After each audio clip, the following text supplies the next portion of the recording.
On that dark morning we woke up, and it instantly occurred to us, or at any rate to those of us who have preserved some of our illusions and our naivete, that we had something to be cheerful about, some cause for a gay and strenuous vivacity.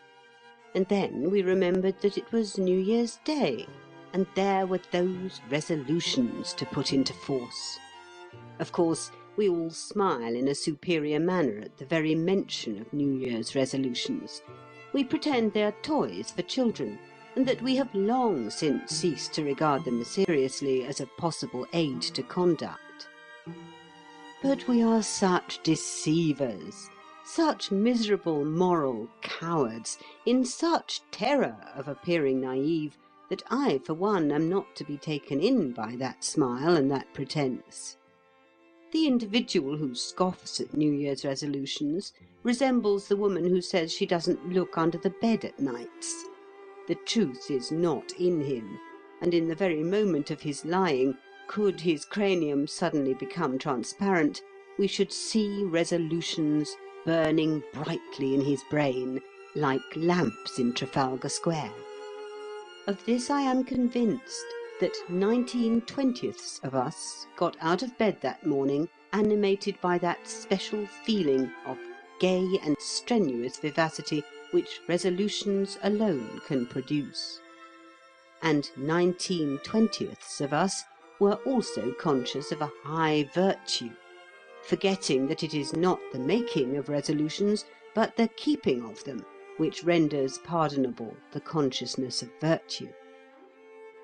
And at this hour, while the activity of the resolution is yet in full blast, I would wish to insist on the truism, obvious perhaps, but apt to be overlooked, that a man cannot go forward and stand still at the same time. Just as moralists have often animadverted on the tendency to live in the future, so I would animadvert upon the tendency to live in the past. Because all around me I see men carefully tying themselves with an unbreakable rope to an immovable post at the bottom of a hill, and then struggling to climb the hill. If there is one resolution more important than another, it is the resolution to break with the past. If life is not a continual denial of the past, then it is nothing. This may seem a hard and callous doctrine, but you know there are aspects of common sense which decidedly are hard and callous. And one finds constantly in plain common sense persons, O rare and select band, a surprising quality of ruthlessness mingled with softer traits. Have you not noticed it? The past is absolutely intractable. One can't do anything with it. And an exaggerated attention to it is like an exaggerated attention to sepulchres, a sign of barbarism. Moreover, the past is usually the enemy of cheerfulness, and cheerfulness is a most precious attainment. Personally, I could even go so far as to exhibit hostility towards grief, and a marked hostility towards remorse, two states of mind which feed on the past instead of on the present. Remorse, which is not the same thing as repentance, serves no purpose that I have ever been able to discover. What one has done, and there's an end of it. As a great prelate unforgettably said, quote, "Things are what they are, and the consequences of them will be what they will be. Why then attempt to deceive ourselves?" End quote. That remorse for wickedness is a useful and praiseworthy exercise? Much better to forget. As a matter of fact, people indulge in remorse.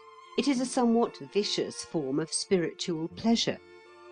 Grief, of course, is different, and it must be handled with delicate consideration. Nevertheless, when I see, as one does see, a man or a woman dedicating existence to sorrow for the loss of a beloved creature, and the world tacitly applauding, my feeling is certainly inimical. To my idea, that man or woman is not honouring, but dishonouring the memory of the departed. Society suffers, the individual suffers, and no earthly or heavenly good is achieved. Grief is of the past. It mars the present. It is a form of indulgence, and it ought to be bridled much more than it often is.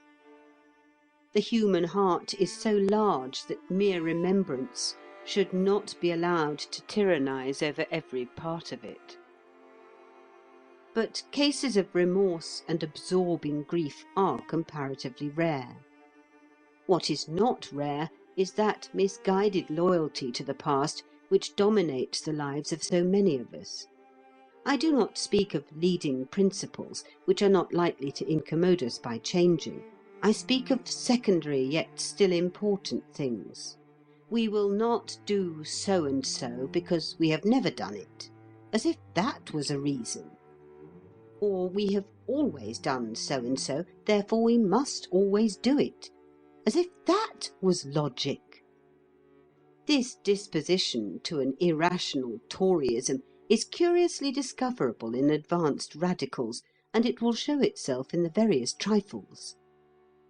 I remember such a man whose wife objected to his form of hat. Not that I would call so crowning an affair as a hat a trifle.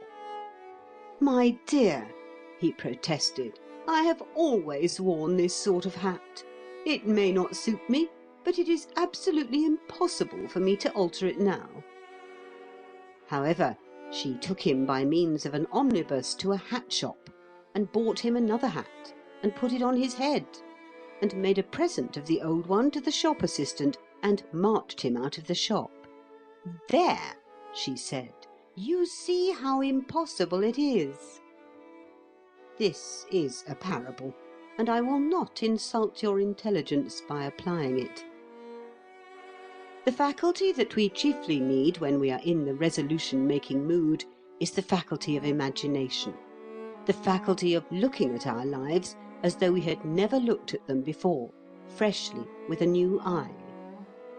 Supposing that you had been born mature and full of experience, and that yesterday had been the first day of your life, you would regard it today as an experiment. You would challenge each act in it, and you would probably arrange tomorrow in a manner that showed a healthy disrespect for yesterday. You certainly would not say, "I have done so and so once, therefore I must keep on doing it." The past is never more than an experiment. A genuine appreciation of this fact will make our new resolutions more valuable and drastic than they usually are. I have a dim notion that the most useful resolution for most of us would be to break quite 50% of all the vows we have ever made. Quote, "Do not accustom yourself to enchain your volatility with vows. Take this warning, it is of great importance." End quote.